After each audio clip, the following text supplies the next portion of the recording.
This call is now being recorded. So ముదిమి వచ్చే వరకు నిన్ను ఎత్తుకొని వాడను నేనే. దేవుడు మనకు అష్యూరెన్స్ ఇస్తున్నాడు. ముదిమి అంటే ముసలితనం. Even to your old age I'm he. నీ ఓల్డ్ ఏజ్ లో కూడా నేను ఉంటా అంటున్నాడు. నీ వృద్ధాప్యంలో కూడా నేను నీతో నడుస్తాను, నిన్ను వెతుకుంటాను, నిన్ను రక్షిస్తాను అని అంటున్నాడు. సో ఈ భూలోకంలో గర్భంలో వేసింది ఆయన్నే, మనల్ని గర్భవాసన అయినది మొదలుకొని ఆయన్నే మనకు ప్రాకారుడు. సో గర్భంలో ఉద్భవించినప్పటి నుంచి మన వృద్ధాప్యంలో చివరి శ్వాస వరకు మనందరికీ తోడుగా ఉండేది దేవుడు ఒక్కడు మాత్రమే. తల్లిదండ్రులు మధ్యలో విడిచి వెళ్ళిపోవచ్చు, పిల్లలు పెళ్లి చేసుకొని వెళ్ళిపోవచ్చు, లేకపోతే మన అన్నదమ్ములు ఉండొచ్చు, ఉండకపోవచ్చు, స్నేహితులు ఉండొచ్చు, ఉండకపోవచ్చు. ఈ జర్నీలో ఎవరు ఉన్నారు లేకపోయినా దేవుడు అనేది ఉండాలి. అలాని అందరితోటి గొడవలు పెట్టుకోవద్దు, అందరితోటి శాంతంగా సమాధానంగా ఉండాలి. దేవుడు చెప్తున్నాడు, ముదిమి వచ్చే వరకు నేను ఎత్తుకొని వాడని నేనే. మనందరము ఏదో ఒక రోజు వృద్ధాప్యం చూస్తాము, కానీ ఈ లోపల మనం ఎలా ఉండాలనేది దేవుడు చెప్తున్నాడు. ఒకటండి, మన ఏజ్ మీద పడ్డా కొద్దీ ఒకటే సూచన క్రియ అండి. మనం సంవత్సరం జరుపుకునే ప్రతి బర్త్డే ఈ భూలోకం నుంచి దూరం అవుతున్నట్టు పరలోకానికి దగ్గర అవుతున్నట్టు, ఇక్కడ భూలోకంలో ఉన్న మనుషులకు దూరం అయ్యి దేవుడికి దగ్గర అవుతున్నట్టు. సో మనం గడుపుకునే ప్రతి ఒక్క సంవత్సరం కూడా, గడిచిన ప్రతి సంవత్సరం కూడా దేవుడికి దగ్గర అవ్వాలి. మనం దేవుడితో ఎక్కువసేపు గడపాలి. సో మన ఓల్డ్ ఏజ్ లో కూడా ఎలాంటి మెంటల్ టెన్షన్స్ లేకుండా, ఫైనాన్షియల్ టెన్షన్స్ లేకుండా, హెల్త్ టెన్షన్స్ లేకుండా ఉండాలంటే దేవుడు కొన్ని టిప్స్ చెప్తున్నాడు మనందరికీ కూడా.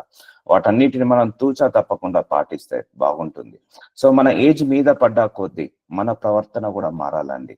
సో కొంతమందికి ఏజ్ మీద పడుతుంది 60 years, 55 years, అలా ఏజ్ మీద పడ్డా కొద్దీ ఒంటిలో పట్టు ఉండదు, కానీ పట్టుదల ఉంటది. చాలా మందికి ఒంట్లో పట్టుకోవడానికి పట్టుదల ఉంటది. పట్టుదల ఉండదు ఎప్పుడైనా కూడా. కోపం ఉండదు, ద్వేషం ఉండదు, మూర్ఖత్వం ఉంటది. కొంతమంది ఆ ఏజ్ లో కూడా మొండిలాగా బిహేవ్ చేస్తారు, ఎవరు చెప్తే వినరు. సో అలా ఉండద్దు. సో దేవుడు ఇవన్నిటిని తీసేసుకోమంటున్నాడు. ఒక్కొక్క ఏజ్ మీద పడ్డ కొద్దీ మనం ఇంకా సాఫ్ట్ గా కావాలి, కైండ్ గా కావాలి, గుడ్ పీపుల్ లాగా మారాలి. ఎందుకంటే దైవ గుణాలతో ఎక్కువసేపు నింపబడాలి, దైవ లక్షణాలతో నింపబడాలి. సో చాలా మంది కూడా వృద్ధాప్యంలో కూడా ఆ చాదస్తం ఎక్కువ ఉంటది, వృద్ధాప్యంలో కూడా మొండితనం ఉంటది. నేను ఇలాగే ఉంటా, నాకు నచ్చినట్టే అందరు ఉండాలి అన్నట్టుగా స్టబన్ గా ఉంటారు. సో ఆ వృద్ధాప్యంలో కూడా పట్టుదల ఉంటది. ఆ వృద్ధాప్యంలో కూడా ఎన్నో టెన్షన్స్ పెట్టుకుంటా అంటారు కావాలనే. ఇప్పుడు 50 ఏళ్ళు వచ్చినాయి అనుకోండి, స్టాప్ ఇన్వెస్టింగ్. సో అప్పులు చేసి ఇన్వెస్ట్మెంట్ చేయడం కరెక్ట్ కాదు 40-50 దాటిందంటే. ఎందుకంటే దాని తర్వాత అది కట్టలేకపోతే అప్పుల పాలు అవుతుంటా అంటారు. ఒక ఏజ్ మీద పడ్డ తర్వాత అవసరం ఉంటేనే అది కొనాలి, కొనగలిగే శక్తి ఉంటేనే అది కొనగలగాలి, అవసరం ఉంటేనే అది మాట్లాడాలి. సో మనం మాట్లాడే ప్రతి మాట కూడా 10 మందికి ఆదర్శప్రాయంగా ఉండాలి. ఎందుకంటే we are the trend to our next generations. మనం ఒక రోల్ మోడల్ లాగా ఉండాలి మన నెక్స్ట్ జనరేషన్స్ కి. సో అందుకే దేవుడు మూడు టిప్స్ చెప్పాడు మనందరికి. ఏది? ఏజ్ మీద పడ్డా కొద్దీ చూసుకుంటా మాట్లాడమని చెప్పాడు, ఏజ్ మీద పడ్డా కొద్దీ చూసుకుంటా ఖర్చు పెట్టమని చెప్పాడు, ఏజ్ మీద పడ్డా కొద్దీ చూసుకుంటా తినమని చెప్పాడు. సో ఈ 3 టిప్స్ అండి. సో ఇప్పుడు యంగ్ స్టార్స్ తిన్నట్టుగా మనం తినలేము. సో ఒక ఏజ్ మీద పడ్డాక 50 వచ్చింది అనుకోండి, యంగ్ లో ఉన్నప్పుడు మనం కేజీ స్వీట్స్ అయినా తినగలుగుతాము. 25 years ఉన్నప్పుడు, 50 years వచ్చినప్పుడు అన్ని తినలేము. సో 25 years ఉన్నప్పుడు ఏది తిన్నా, ఎంత తిన్నా కూడా అరిగిపోతుంది. 50 years వచ్చిన తర్వాత అంత డైజెషన్ సిస్టమ్ అంత స్పీడ్ గా ఉండదు. సో అందుకే చూసుకుంటా తినాలి. సో ప్రతిదీ కూడా మనము ఏ మంచి చేసినా కూడా అది మన వృద్ధాప్యంలో తిరిగి వస్తుందండి. ఏ చెడు చేసినా కూడా వృద్ధాప్యంలో తిరిగి వస్తుంది. నేను చాలా మంది గమనించాను, నా ఊహ తెలిసినప్పటి నుంచి. ఈవెన్ 40, 50, 60 years వచ్చినా కూడా వాళ్ళు నెగిటివ్ మైండ్ సెట్ తోటే ఉంటారు. వాళ్ళ పిల్లలకు కూడా నెగిటివ్ నూరిపోస్తుంటా అంటారు. ఆ కోపాన్ని, ద్వేషాన్ని, పగని నూరిపోస్తుంటా అంటారు. సో పట్టుదలతో ఉంటారు, పంతంతో ఉంటారు. ఆ ఏజ్ లో కూడా, ఆ ఏజ్ లో పట్టుదలతో ఉండి, పంతంతో ఉండి ఉపయోగం ఏం లేదు. ఏమైనా ఉపయోగం ఉంటుందా అండి? పట్టుదలతో ఉండి పంతంతో ఉంటే ఏమైనా ఉపయోగం ఉంటుందా? ఉపయోగం ఉండదు. ఒక 25 సంవత్సరాలు, 30 సంవత్సరాల పిల్లలు పట్టుదలతో పంతంతో ఉన్నారంటే యంగ్ స్టార్స్ వాళ్ళకు మంచి ఏంటిది తెలియక, లేకపోతే ఉడుకుదనము, దుడుకు రక్తము, లేకపోతే తొందరపాటుతనం అని అనుకోవచ్చు. అదే 50 years, 60 years, 70 years వచ్చినాక కూడా ఎందుకు ఆ పట్టుదలలు, ఎందుకు ఆ యొక్క పౌరుషాలు, ఎందుకు ఆ యొక్క ఉక్రోషాలు? ఎందుకు అవన్నీ కానీ దేవుడు మాట్లాడబోతున్నాడు. సో ఇవన్నీ కూడా మనం ఇక్కడ నుంచే కట్ డౌన్ చేసుకోవాలి. మన లోపల దైవ గుణాలతో, దైవ స్వభావంతో, దైవ లక్షణాలతో నిండుకోవాలి. నేను పుట్టినప్పటి నుంచి ఇలాగే ఉన్నాను, చచ్చేదాకా ఇలాగే ఉంటా అంటే అది కరెక్ట్ కాదు. అండ్ అందరితోటి చూసుకుంటా మాట్లాడాలండి. తొందరపడి ఇప్పుడు చాలా మంది ఓల్డ్ ఏజ్ వాళ్ళు కూడా గొడవలు పెట్టుకుంటా అంటారు. సో ఒక్కోసారి మనకు ఏదో ఒక సందర్భంలో మంచం పడాల్సిన స్టేజ్ వస్తుంది. ఒక జ్వరం వచ్చో, దగ్గొచ్చో, ఎవరో ఒకరు మనల్ని తీసుకుపోవడానికి రారు ఎవరు కూడా, మన అందరితోటి గొడవలు పెట్టుకుంటే. అందుకే ఆ సమస్త మానవులతో దేవుడు ఏం చెప్తున్నాడు, వీళ్ళైతే చేతనైతే సమస్త మానవులతో సమాధానంగా ఉండండి అని చెప్పాడు. సో ఇప్పటి నుంచే మనం ఏం చేయాలి, మనకున్న ఈగోని కట్ డౌన్ చేసుకోవాలి, మనకున్న పంతాలను కట్ డౌన్ చేసుకోవాలి, పట్టింపులను కట్ డౌన్ చేసుకోవాలి, పౌరుషాలను కట్ డౌన్ చేసుకోవాలి. సో ఫైనాన్షియల్ ఏమన్నా ఇష్యూస్ ఉంటే ఇప్పటి నుంచే మనం కట్ డౌన్ చేసుకోవాలి. హెల్త్ ఇష్యూస్ ఉంటే ఇప్పటి నుంచే మనం జాగ్రత్తగా చూసుకోవాలి. సో పట్టుదలలు ఏమైనా ఉంటే తీసేసుకోవాలి, పంతాలు ఏమైనా ఉంటే తీసేసుకోవాలి. సో ఇవన్నీ తీసేసుకోవాలి అన్ని కూడా.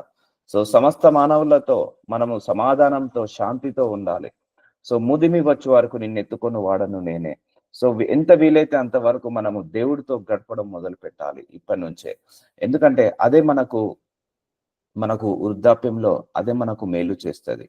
సో కీర్తన గ్రంథము 71వ అధ్యాయం 9వ వచనం, వృద్ధాప్యమందు నన్ను విడనాడకుము, నా బలము క్షీణించినప్పుడు నన్ను విడవకుము. సో ఇక్కడ ఒక దావీదు అనే ప్రవక్త రాస్తున్నాడు. ఎందుకంటే ఆయనకు వృద్ధాప్యంలో చాలా కష్టాలు వచ్చండి. దావీదుకి 50 సంవత్సరాలలో అసలు చాలా మంచి లైఫ్ ఉండే, కానీ 50 సంవత్సరాల తర్వాత ఒక పాపం చేస్తాడు, ఒక పరాయి స్త్రీతో పాపం చేస్తాడు. దాని తర్వాత అనేక కష్టాలు కొని తెచ్చుకుంటాడు. ఆ వృద్ధాప్యంలో తన పిల్లలే తన కళ్ళ ముందు చనిపోతాడు. ఆ వృద్ధాప్యంలో తన రాజ్యం పోతుంటది. ఆ వృద్ధాప్యంలో తన కుటుంబ సభ్యులే తనకు విరోధంగా మారుతుంటారు. ఎందుకు? తన యవ్వన కాలంలో ఒక తప్పు చేశాడు. ఒక 50 సంవత్సరాల వయసులో ఆ బెత్షెబా అనే స్త్రీతో తప్పు చేసి తన భర్తను చంపిస్తాడు. సో అన్యాయంగా చంపిస్తాడు. దానికి ఆయన పాపము ఒడిగొట్టుకుంటాడు, పాపం మూట కట్టుకుంటాడు. సో దానివల్ల తన చనిపోయే వరకు కష్టాలు పడతాడు, అవమానాలు పాలవుతాడు, నిందల పాలవుతాడు, రాజ్యం వెళ్ళిపోతుంది, రాజు స్థానం వెళ్ళిపోతుంది. తన పిల్లలే తన ముందు కొట్టుకొని చనిపోతారు, తన పిల్లలే తన ముందు పొడుచుకొని చనిపోతారు. సో తన పిల్లలే తన ముందు విరోధంగా మాట్లాడి తనకు విరోధంగా మాట్లాడతారు. ఎందుకు? మనం చేసిన మంచితనం ఒకటే గుర్తు పెట్టుకోండి, అది మన వృద్ధాప్యంలో ఒక ఆస్తిలాగా నిలబడుతుంది. ఈ యవన కాలంలో మనం చేసిన తప్పులు, అంటే మన ఊహ తెలిసినప్పటి నుంచి మనకు వృద్ధాప్యం వచ్చే లోపు, అంటే 50 years వచ్చే లోపు మనకు చేసిన తప్పులు, మనం చేసిన మంచి అది మనకు రిటర్న్ వస్తుంది. మనం చేసిన తప్పులు మనకు రిటర్న్ వస్తుంది. ఆ రిటర్న్ ఎప్పుడు వస్తుంది అంటే వృద్ధాప్యంలో వస్తుందండి ఆ రిటర్న్ కూడా. సో అందుకే చాలా మందికి చూడండి, వృద్ధాప్యంలో ఎక్కువ కష్టాలు పడడం, పిల్లలు చెప్తే వినకపోవడం. సో అవన్నీ కూడా మనము యంగ్లో ఉన్నప్పుడు చేసిన తప్పులు, పొరపాట్లు, దోషాలు అవన్నీ కూడా రిటర్న్ గిఫ్ట్ లాగా వస్తాయి. అందుకే ఇప్పటి నుంచే మనము పంతాలకు వెళ్లకుండా, పట్టింపులకు వెళ్లకుండా, సో పట్టుదలలకు వెళ్లకుండా, కోపాలకు, ద్వేషాలకు, పగలకు వెళ్లకుండా, లేకపోతే నెగిటివ్ గా వెళ్లకుండా అందరితోటి మంచిగా ఉండి సమాధానంగా ఉన్నాం అనుకోండి, మన వృద్ధాప్యంలో వాళ్ళే అందరూ కూడా మనకు సమాధానంగా, శాంతంగా ఉంటారు. వాళ్ళే మనందరికీ కూడా ఆదరణగా ఉంటాడు. సో నా బలము క్షీణించినప్పుడు నన్ను విడవకుము. సో దేవుడు మనం విడిచేలాగా మనం ప్రవర్తించొద్దండి. నా ఇష్టారాజ్యంగా ఉంటా, నాకు నచ్చినట్టుగా నేను ఉంటా, నాకు దేవుడు ఉన్నాడు, నా దేవుడు నాకు బలము, నా దేవుడు నాకు కోట. నీకు నచ్చినట్టుగా ఉండి దేవుడు నాకు బలము అంటే ఆయన ఉండడండి. సో మనం తప్పులు, పొరపాట్లు, పాపాలు చేయనంత వరకే ఆయన మన చేయి పట్టుకొని ఉంటాడు. ఒకసారి చేసామా ఆయనకు మనకు వ్యతిరేక దూరం పెరుగుతుంటది. సో మనకు నచ్చినట్టు కాదు, దేవుడు నచ్చినట్టుగా మనం ఉన్నప్పుడే ఆయన మనల్ని విడవకుండా ఉంటాడు. సో ఆయన విడవడు, 100% విడవడు. తప్పులు, పొరపాట్లు చేస్తే మనల్ని ఖండించో, గద్దించో, మన తప్పులను సరిదిద్దో మనందరినీ మార్గంలో తెచ్చుకుంటాడు. సో ఇప్పటి నుంచే మన మైండ్ సెట్ మారాలండి. మన మైండ్ సెట్ ఎలా ఉండాలంటే, ఇక అది వదిలేసేయాలి. ఇక కొన్ని పంతాలు ఉంటాయి చూసారా, అది వదిలేసేయండి, రిలీజ్ చేసేయండి. I'm seeing so much that power ఈ ప్రేయర్ మీటింగ్ లో నేను అది చూస్తున్నాను. సో పంతాలు వెళ్తున్నారు, సో పట్టింపులకు వెళ్తున్నారు, గొడవలకు వెళ్తున్నారు, లేకపోతే పట్టుదలతో ఉంటున్నారు, సో మూర్ఖంగా, స్టబర్న్ గా ఉంటున్నారు కొంతమంది. సో అది అవసరం లేదు. 50 ఏళ్ళు, 60 ఏళ్ళు, 70 ఏళ్ళు వచ్చిన తర్వాత ఏం చేసుకుంటాం చెప్పండి? అదేమన్నా మనకు ఉపయోగపడేదా? మనకు ఆ కోపం ఏమైనా ఉపయోగపడుతుందా? ఆ ద్వేషం ఏమైనా ఉపయోగపడుతుందా? ఆ పంతము, ఆ పట్టింపు ఏమైనా ఉపయోగపడుతుందా? ఏది ఉపయోగపడదు. దానివల్ల ఎముకలకు ఏమవుతుంది? మెత్తబడిపోతుంటాయి. అంటే ఎముకలు క్షీణిస్తుంటాయి, ఆరోగ్యం క్షీణిస్తుంది. సో వృద్ధాప్యమందు విడనాడకము. సో ఎలా ఉండాలంటే పీస్ అయిపోవాలి. మనకు ఒక 45, 50 వచ్చిందంటే, అంత ఏజ్ వచ్చిందంటే ఎప్పటి నుంచి మనం ప్రశాంతంగా ఉండడానికి ప్రయత్నించాలి. ఫైనాన్స్ ప్రెషర్ పెట్టుకోకుండా, లేకపోతే హెల్త్ ప్రెషర్ పెట్టుకోకుండా, ఎవరితోటి కూడా డిస్టర్బెన్సెస్ పెట్టుకోకుండా ప్రశాంతంగా ఉండడానికి ప్రయత్నించాలి. సో అప్పుడు మన ఆరోగ్యం ఇంకా 10 సంవత్సరాలు ఇంకా పెరుగుతుంది మన ఆయుష్. ఆ బ్రతికినన్ని రోజులు కూడా సుఖంగా ఉండొచ్చు. మన వృద్ధాప్యంలో ఎలా ఉండాలంటే సుఖంగా ఉండాలి, సంతోషంగా ఉండాలి. ఎలాంటి హెల్త్ ఇష్యూస్, ఎలాంటి ఫైనాన్స్ ప్రాబ్లం, ఎలాంటి పట్టుదలలు మన శరీరంలో అలాంటి పెట్టుకోవద్దండి. నిజం చెప్తున్నా, బలము క్షీణించిపోతుంది, మన బలము క్షీణించిపోతుంది. సో వృద్ధాప్యమందు నన్ను విడనాడకము, నా బలము క్షీణించినప్పుడు నన్ను విడవకము. నా శత్రువులు నన్ను గూర్చి మాట్లాడుకొనుచున్నారు, నా ప్రాణము కొరకు పొంచి ఉన్న వారి కూడి ఆలోచన చేయుచున్నారు. ఎప్పుడు కూడా గుర్తు పెట్టుకోండి, మనం ఎంత మంచి చేసినా, నువ్వు మంచి చేసినవని ఎవ్వరు అన్నారు. నువ్వెంత బాగున్నా కూడా బాగున్నావని ఎవ్వరు అన్నారు. సో వాళ్ళు నా గురించి ఏమనుకుంటున్నారో, వీళ్ళు నా గురించి ఏమనుకుంటున్నారో, సో అది మైండ్ లోకి తీసుకురాకండి. ఎవరైనా ఏదో ఒక రకంగా వెనకాలం, ఇప్పుడు నేను సేవ చేసుకుంటున్నాను, నా మాటలేనో నేను మాట్లాడుకుంటాను, నా ప్రార్థనలు నేను చేసుకుంటాను, నేను సమస్త మానవులతో మంచిగా ఉంటున్నాను, అయినా కూడా నన్ను అనే వాళ్ళు ఉన్నారు, అయినా కూడా మనల్ని విమర్శించే వాళ్ళు ఉంటారు, దూషించే వాళ్ళు ఉంటారు. అది తీసుకున్నాం అనుకోండి, అయ్యో వాళ్ళు నన్ను విమర్శిస్తున్నారే, అయ్యో నన్ను వాళ్ళు ద్వేషిస్తున్నారని మనసులోకి ఆ ప్రెషర్ తీసుకున్నాం అనుకోండి, మనం సుఖంగా ఉండలేము. ఆరోగ్యం క్షీణిస్తుంది, మెంటల్ ప్రెషర్ వచ్చేస్తుంది, హెల్త్ ఇష్యూస్ వచ్చేస్తుంటది, మనసు కలవరపడుతుంటా ఉంటది. సో ఎవరేమన్నా అనుకోని ఇలా ప్రశాంతంగా ఉండాలి. మన లోపల ఇన్నర్ పీస్ ఉన్నప్పుడు నీకు ఆరోగ్యము బాగుంటుంది. ఇన్నర్ పీస్ ఉన్నప్పుడు మనం ఇంకా 10 కాలాలు ఎక్కువగా బ్రతకవచ్చు. సో కాబట్టి నా శత్రులు నన్ను గూర్చి మాట్లాడుకుంటున్నారు, ఇది కట్ డౌన్ చేసుకోవాలండి. మాట్లాడతారు, మనిషి అనేవాడు ఎవరైనా కూడా మన గురించి నెగిటివ్ గా మాట్లాడుతూనే ఉంటారు. అది వాళ్ళ తత్వం, అది వాళ్ళ నైజం అది. సో మనము ఇంకొకరి గురించి అలా నెగిటివ్ గా మాట్లాడకుండా చూసుకోవాలి. ఎందుకంటే ఒకరు మన గురించి నెగిటివ్ గా మాట్లాడినని తెలిసిన తర్వాత మనం బాధపడతాము. అదే మన గురించి ఒకరు మాట్లాడినని తెలిసిన తర్వాత మనం బాధపడతాం. అలాగే ఇతరుల గురించి మనం నెగిటివ్ గా మాట్లాడినని తెలిసిన తర్వాత వాళ్ళు కూడా బాధపడతారు కదా. సో అందుకే నువ్వు ఒకరి గురించి నెగిటివ్ గా మాట్లాడకు, ఒకరు నీ గురించి నెగిటివ్ గా మాట్లాడినా పట్టించుకోకు. మాట్లాడని అని తెలిసినా కూడా మళ్ళీ తిరిగి మాట్లాడకు. ఇదే ఆత్మీయ సహవాసము, ఇదే ఆత్మలో ఎదగడం, ఇదే దేవుల్లో ఎదగడం. సో నా ప్రాణము కొరకు పొంచి ఉన్న వారి కోరి ఆలోచన చేయుచున్నారు. సో మన గురించి ఎన్నో రకాలుగా ఆలోచన చేస్తారు, ఎన్నో రకాలుగా విమర్శిస్తారు, ఎన్నో రకాలుగా దూషిస్తారు. సో మనము స్టబన్ గా ఉండాలి. అంటే మన మైండ్ సెట్ స్ట్రాంగ్ గా ఉండాలి. ఎవరేమన్నా అనుకున్నా కూడా నేను డిస్టర్బ్ కావద్దు, ఎవరు ఏమనుకున్నా కూడా ఏమనుకున్నా కూడా నేను కష్టపెట్టుకోవద్దు నా మనస్సుని అని అలా మనము గట్టి నిశ్చయం చేసుకోవాలి. ఎందుకంటే బ్రతకలేమండి. ఎందుకంటే 100 మందిలో 100 మంది మాట్లాడతారు, 1000 మందిలో 1000 మంది మాట్లాడతారు మనం లేనప్పుడు మన గురించి వెనకాల. అది మాట్లాడని తెలిస్తే బాధపడితే ఏమొస్తుంది? ఒక నోరు అంటే మూయగలుగుతాం, 100 నోర్లు మూయగలుగుతామా? 1000 నోర్లు మూయగలుగుతామా? మూయలేము. నువ్వు చేయాలనుకున్న పని నువ్వు చేస్తూనే ఉండు. నువ్వు చూడాలనుకున్న నువ్వు ఉండాల్సిన తీరుగా నువ్వు ఉండాలి. ఉండాల్సిన తీరుగా అంటే మళ్ళీ నెగిటివ్ గా కదండి, పాజిటివ్ గా దేవుడికి నచ్చినట్టుగా ఉండాలి. సో ఇది అంటే దేవుడు మనందరికి ఒక టిప్స్ చెప్తున్నాడు. సో ఎలా ఉండాలి, మనందరం వృద్ధాప్యంలో వచ్చే లోపే సెటిల్ అయిపోవాలి. ఇప్పుడు ఏజ్ 40, 50 పడ్డది అనుకోండి, డోంట్ ఇన్వెస్ట్ ఎనీథింగ్. ఆ మనీ ఏదైతే ఉందో అది సేవింగ్ లో పెట్టుకోండి. ఆ 50 years లో బంగారం కొనుక్కొని పెట్టుకోవాల్సిన అవసరం లేదు నన్ను అడిగితే. ఆ 50 years లో మంచి మంచి పట్టు చీరలు కొనుక్కొని డబ్బులు వృధా చేయాల్సిన అవసరం లేదు. ఎందుకంటే రేపు కాళ్ళు చేతులు ఆడన్నాడు ఎవరు పెట్టరు. ఆ పట్టు చీర అమ్మినా కూడా సగం రేటు కూడా రాదు, ఆ బంగారం అమ్మినా కూడా ఇంత కొంత లాస్ అవుతుంటది. లేకపోతే 50 years వచ్చింది, అప్పులు చేసి ఆ ఇల్లు కొనుక్కోవడం కరెక్ట్ కాదు. ఏది కొనుక్కోవాలనుకున్నా 25 to 40 మధ్యలోనే ఏమైనా ఇన్వెస్ట్మెంట్ ప్లాన్ చేస్తే, ఒకవేళ ఉంది ఓవర్ఫ్లో ఉంది, మనీ ఓవర్ఫ్లో ఉంది, లేకపోతే బిజినెస్ లో చాలా ప్రాఫిట్స్ ఉన్నాయి, మనకు డబ్బులు వస్తున్నాయి అంటే యూ కెన్ ఇన్వెస్ట్ ఇట్.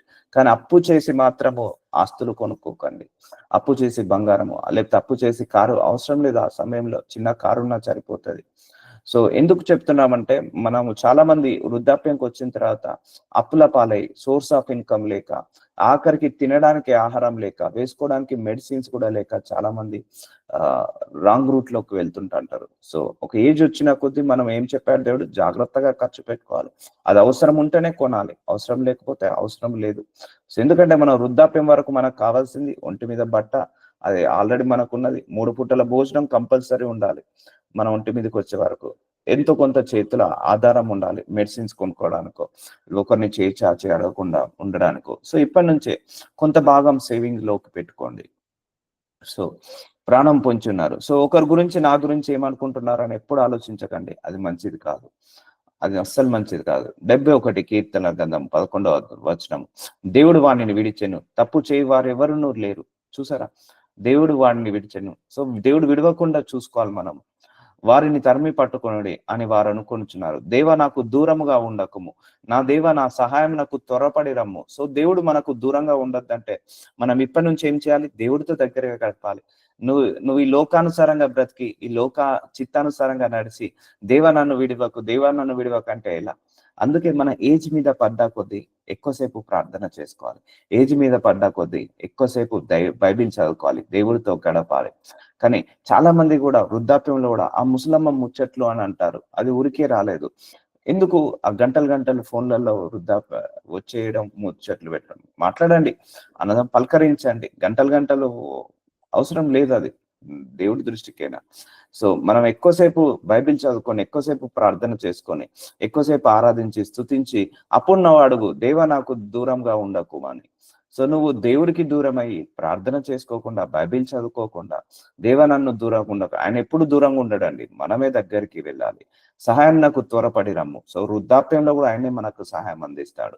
అందుకే ఒక్కొక్క ఇయర్ మీ బర్త్డే అవుతుందా, ఒకటే గుర్తుపెట్టుకోండి, ఒక్కొక్క ఇయర్ నువ్వు దేవుడికి దగ్గరగా కావాలి, దేవుడికి సమీపం అయిపోవాలి. ఎందుకంటే అంతే కదండి, ఒక సంవత్సరం వచ్చింది, 60 సంవత్సరాలు వచ్చింది, 70 సంవత్సరాలు వచ్చింది, ఈ భూమి మీద 70 సంవత్సరాల కాలం అంతా గతించిపోతుంది.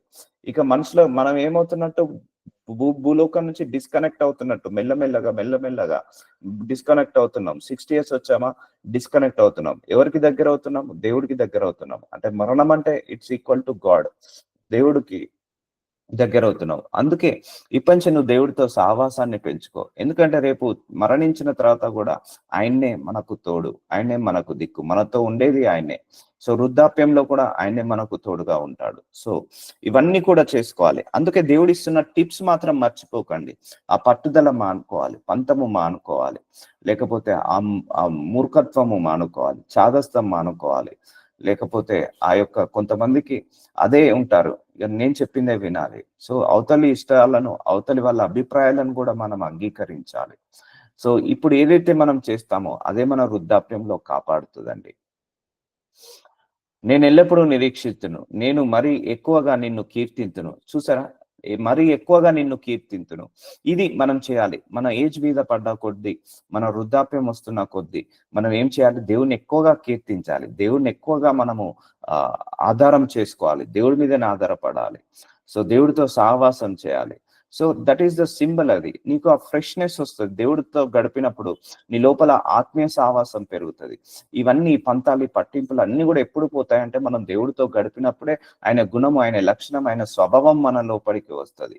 సో మంచి మంచి టిప్స్ అండి ఇవన్నీ కూడా, ఇంతవరకు ఎవరు చెప్పుండకపోవచ్చు. మన వృద్ధాప్యంలో కూడా మనం ఎలా ఉండాలని దేవుడు ఇప్పటి నుంచే మనల్ని సరి చేస్తున్నాడు, ప్రిపేర్ చేస్తున్నాడు. అందరూ కూడా జాగ్రత్తగా విని పాటించండి. ఎందుకంటే మనందరము ఏదో ఒక రోజు వృద్ధాప్యాన్ని చవి చూడాల్సిందే, అది మనము తీసుకోవాల్సిందే, అది అనుభవించాల్సిందే. అందుకే ఈ లోపల నుంచే సమస్త మానవులతో శాంతితో, సమస్త మానవులతో సమాధానంతో ఉండాలి. మనం కూడా 10 మందికి అది నేర్పించాలి, 10 మందిని దేవుడి డైరెక్షన్ లో నడిపించాలి. సో మనమే కరెక్ట్ లేకపోతే అవతల వాడు ఎలా నడుస్తాడు? కరెక్టే కదండి. నేను మరీ ఎక్కువగా నిన్ను కీర్తింతును, మరీ ఎక్కువగా. చూడండి, మన ఒక్కొక్క సంవత్సరం గడిచినా కొద్దీ ఇంకెక్కువసేపు దేవుడితో గడపాలి. సో డిసైడ్ చేసుకోండి, after 50 years no financial struggles, no financial commitments.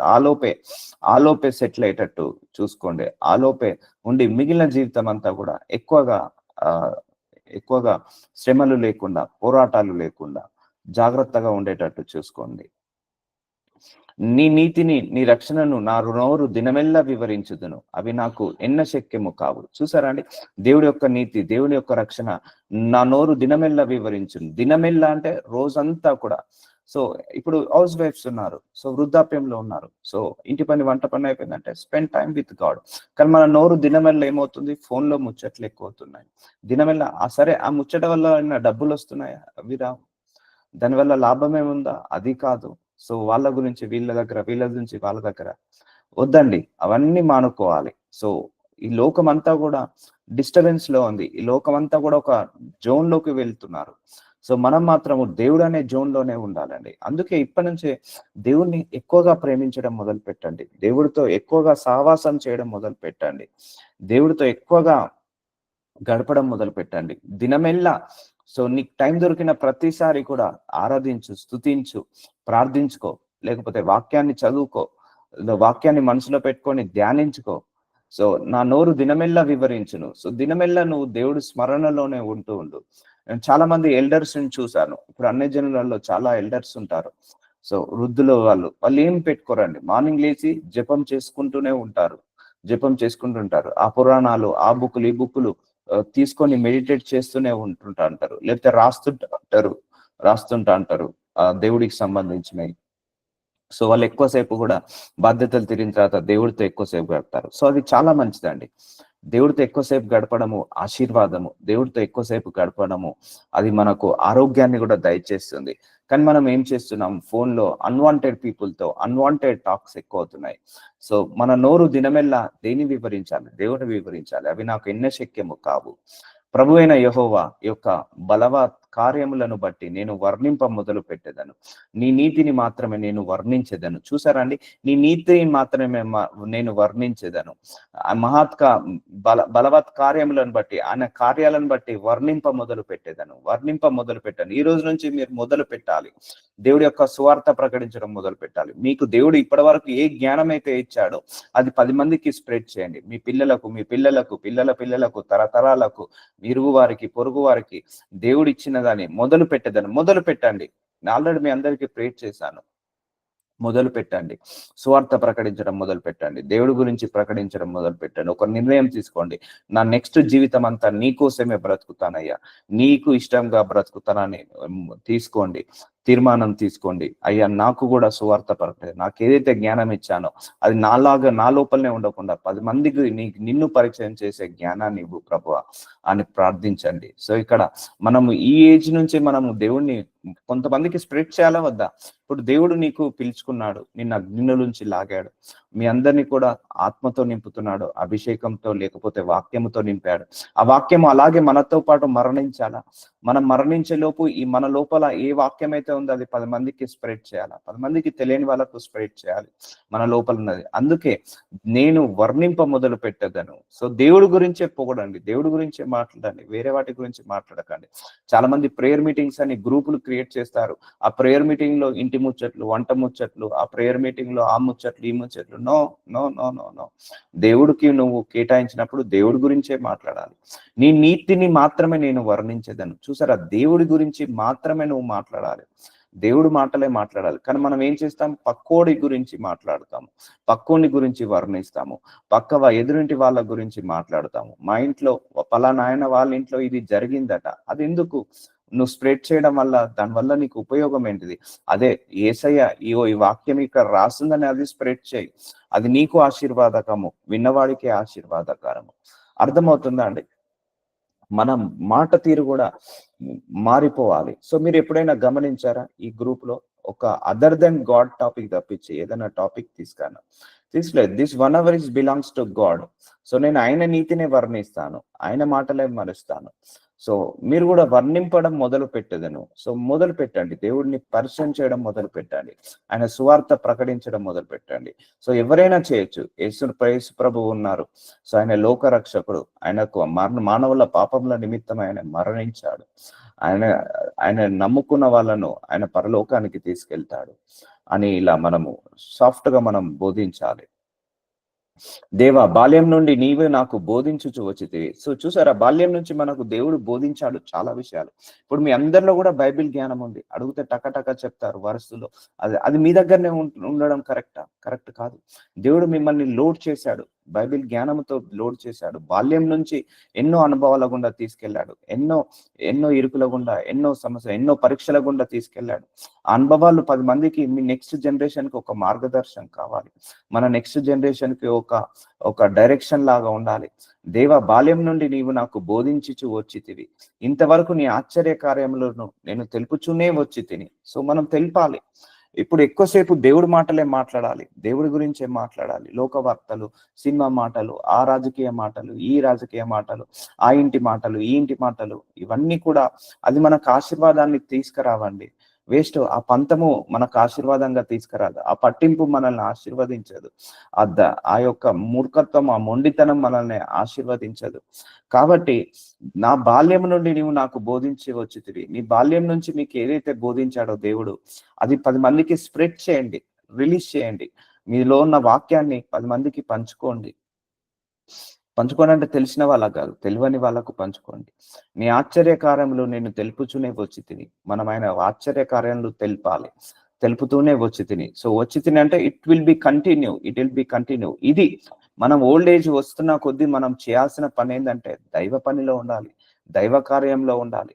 So దేవుడితో కడుతూ ఉండాలి. కానీ అపవాది చేయనీయడు. Mental disturbances, family disturbances, health disturbances, ఇవన్నీ కూడా తీసుకొస్తుంటాడు. So cut down your egos ఇప్పటి నుంచే. ఎందుకంటే we are belongs to God. So we should become like a God. మనం ఇప్పటి నుంచే దేవుడు లాగా మారాలి, దైవతత్వాలతో, దైవ లక్షణాలతో మారుకోవాలి. సో నేను చూస్తున్నాను, చాలా మంది నా ఊహ తెలిసిన నుంచి అబ్జర్వ్ చేస్తున్నాను. సో వాళ్ళకు 50 years 60 years వస్తాయి, కానీ పిల్లలకు ఇంకా నెగిటివ్ గా నూరిపోస్తుంటా అంటారు, నెగిటివ్ గా చెప్తుంటా అంటారు. సో అది బీజం వేస్తున్నాం మనం, నెగిటివ్ బీజం వాళ్ళ దాంట్లో. సో 50 years 60 years వచ్చిన పిల్లల్ని ద్వేషిస్తూ పెంచారు చాలా మందిని కూడా. సో అది మంచిది కాదు. ఆ పంతము, ఆ ద్వేషము, ఆ పగ మంచిది కాదు. ఆ ఏజ్ లో ఏమీ ఉపయోగపడదు. దేవ, వచ్చుతరముకు నీ బాహుబలమును గూర్చి. చూసారా, వచ్చుతరము మన పిల్లలకు, మన మనవరాలకు కూడా మనమే వాక్యాన్ని బోధించాలి, మనమే దేవుడి మార్గంలో నడిపించాలి. మన నెక్స్ట్ జనరేషన్స్ ని మనం చేయాలి. ఇప్పుడు మనకు 50-60 వచ్చింది అనుకో, దైవ పని పెట్టుకోవాలి. 10 మంది ఇప్పుడు యంగ్ స్టార్స్ ఉన్నారు, 25, 30, 40. ఆ తరం వాళ్ళు పాడైపోతున్నారు, మొబైల్ ఫోన్ లో పడి, లేకపోతే లిక్కర్ తాగడం, డ్రగ్స్ అలవాటు కావడం, వ్యభిచారంలో 15-20 సంవత్సరాల పిల్లలే వ్యభిచారంలో పడిపోతున్నారు. దేవ, వచ్చుతరం వరకు నీ బాహుబలంను గూర్చి, పుట్టబో వారందరికీ నీ శౌర్యంను గూర్చి నేను తెలియజెప్పునట్లు తలనెరిసి వృద్ధుడైన వరకు నన్ను విడవకుము. చూసారా అండి, చూడండి, చాలా మంచి వాక్యము. వచ్చు తరముకు అంటే మన పిల్లల నెక్స్ట్ జనరేషన్స్ కూడా. నాకు కూడా ఆశ ఉంది, నా నెక్స్ట్ జనరేషన్ కూడా నేను బైబిల్ బోధించాలి, ఆ జనరేషన్స్ కూడా దేవ మార్గంలో నడిపించాలి. I have desire for that. అంటే ఓన్లీ నా పిల్లలు కాదు, నెక్స్ట్ జనరేషన్ అంటే ఎంటైర్ దిస్ నేషన్, మన లొకాలిటీలో నెక్స్ట్ జనరేషన్ కి నీ బాహుబలమును గూర్చి, పుట్టబో వారందరికీ నీ శౌర్యమును గూర్చి, అంటే ఆయన మంచితనం గురించి, ఆయన వాక్యం గురించి, ఆయన యొక్క కృప గురించి తెలియజేయనట్లు తలనేరుసు వృద్ధుడై ఉండు వరకు నన్ను విడవకుము. చూసారా అండి, ఇది ఒక తీర్మానం లాగా తీసుకున్నాడు. సో మనం దేవుడి గురించి స్ప్రెడ్ చేయాలి. ఎక్కువసేపు దేవుడి గురించి స్ప్రెడ్ చేయాలని ఆశ ఉన్నప్పుడు దేవుడు ఆద్వారాలను ఓపెన్ చేస్తుంటా అంటాడు. నన్ను విడవకము, వృద్ధుడై ఉండు వరకు. సో ఆయన విడవడు. నువ్వు ఆయన పని చేస్తున్నావు, ఆయన ఎలా విడుస్తాడు? నువ్వు ఆయన స్వార్థ ప్రకటిస్తున్నావు, నువ్వు ఎలా విడుస్తాడు? నువ్వు మౌనంగా ఉండట్లేదు. ఎందుకంటే you people are loaded with God power, you people are loaded with God's knowledge, దేవుడి యొక్క నాలెడ్జ్. ఇది వర్డ్ ఆఫ్ గాడ్ తో మీరు అందరూ లోడ్ అయ్యారు. సో దాన్ని ఏం చేయాలి? అప్లోడ్ చేయాలి, డౌన్లోడ్ చేసేయాలి, అంటే రిలీజ్ చేసేయాలి, 10 మందికి అది డిస్ట్రిబ్యూట్ చేయాలి, 10 మందికి మీరు స్ప్రెడ్ చేయాలి. సో చేస్తే అది మంచిది. సో దైవ పని చేస్తున్నట్టు నువ్వు. సో ఇంకా ఆ ఇంటి విషయాలు, ఈ ఇంటి విషయాలు వద్దు, అవన్నీ వద్దు మనకు. నన్ను విడవకము, తల నెరిసి వృద్ధుడై, అంటే వృద్ధాప్యం వచ్చిన వరకు నన్ను విడవకము. సో నేను తెలియజేస్తాను, మీరు ఒక తీర్మానంలో, అయ్యా నాకు మంచి ఆరోగ్యాన్ని ఇవ్వండి, నాకు ఆరోగ్యం ఇవ్వండి, నాకు ఆరోగ్యం ఉన్నన్ని రోజులు నేను నీ గురించి 10 మందికి మాట్లాడతాను అయ్యా, నా ఆరోగ్యం ఉన్నన్ని రోజులు నీ సేవ చేసుకుంటాను. సో ఇక్కడ అదే రాస్తున్నాడు, వచ్చుతరము నీ బాహుబలమును గూర్చి, అంటే నాకు మంచి ఆరోగ్యంగా ఉంచు, నా మన్వలకు కూడా నేనే బైబిల్ ప్రీచ్ చేయాలి, నా మన్వరాళ్ళకు కూడా నేను బైబిల్ ప్రీచ్ చేయాలి, నా నెక్స్ట్ జనరేషన్ కూడా నీ మార్గంలో నడిపించాలి. దానికి నన్ను విడవకు, నాకు ఆరోగ్యాన్ని ఇవ్వు, నాకు శక్తిని ఇవ్వు అని అడగండి. దేవుడు ఎందుకు ఇవ్వడు? ఆయన పని చేస్తానంటే ఎందుకు ఇవ్వడు? కానీ ఈ ఏజ్ లో కూడా నువ్వు గొడవలు పడుతున్నావు, కోట్లాటలు పడుతున్నావు అంటే నీకు ఆయుష్ ఇచ్చేందుకు వృధా చేస్తున్నావు. ఆయువు ఇచ్చి వృధా చేస్తున్నావు ఆ గొడవలు కోట్లాటలు పడడం వల్ల. దేవుడు మనకు ఆయుష్ ఇచ్చేది ఎందుకు? ఆయన నామాన్ని ప్రకటించడానికి, ఆయన మార్గంలో నడవడానికి. సో ఆయుష్ని వేస్ట్ చేసుకోవద్దండి. దేవుడు మనకి ఎంతకాలం నిర్ణయించాడో అంతకాలం ఆయుష్ని మనం ఎప్పుడు కూడా వృధా చేసుకోవద్దు. అది మంచిది కాదు. అందుకే మనము ఏం చేయాలి? ఇప్పటి నుంచే దేవుడి గురించి స్ప్రెడ్ చేస్తూ ఉండాలి. దైవ మార్గం ఏమైనా ప్రేయర్ మీటింగ్స్ ఉంటే వెళ్ళాలి. సో ఇంట్లో కూర్చొని ఏమైనా ఎవరికన్నా ప్రార్థన అవసరం ఉంటే చేయండి. సో దేవుడు తప్పకుండా ద్వారాలు ఓపెన్. దేవా, నీ నీతి మహాకాశం అంత ఉన్నతమైనది, గొప్ప కార్యములు చేసిన దేవా, నీ స్థితికి సాటి అయిన దేవాడెవడు. So will continue tomorrow.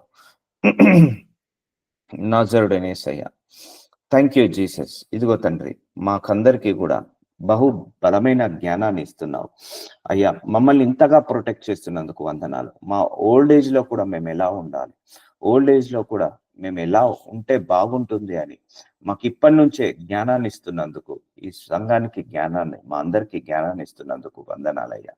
అయ్యా, ఈ జ్ఞానము ఎవరు చెప్పలేరయ్యా. మా తల్లిదండ్రులు చెప్పలేరు, అన్నదమ్ములు చెప్పలేరు, మా గురువులు చెప్పలేరు, ఎవ్వరు కూడా చెప్పలేని జ్ఞానము మాకు ఇచ్చారు. ఇప్పటి నుంచే జాగ్రత్తగా ఉండండి, అన్ని విషయాలలో మితముగా ఉండండి. మీ వృద్ధాప్యం వచ్చే వరకు నేను ఎత్తుకుని వాడను నేనే అన్నావు, కానీ మీరు చేయాల్సిన జాగ్రత్తలు కూడా మీరున్నాయని మా అందరికీ కూడా పాయింట్ టు పాయింట్ ఎలా ఉండాలి, ఎలా మార్చుకోవాలి, ఎలా ఉండాలి, ఎలా ఉండొద్దు, ఇవన్నీ కూడా మా కళ్ళగట్టినట్టు చూపిస్తున్నందుకు మీకే వందనాలు, స్తోత్రాలు. ఈ వాక్యం విన్న వాళ్ళందరూ కూడా బహుబలంగా ఆశీర్వదించబడును గాక అని ప్రవచిస్తూ ప్రార్థిస్తున్నాను తండ్రి. ఆమేన్. ఆమేన్.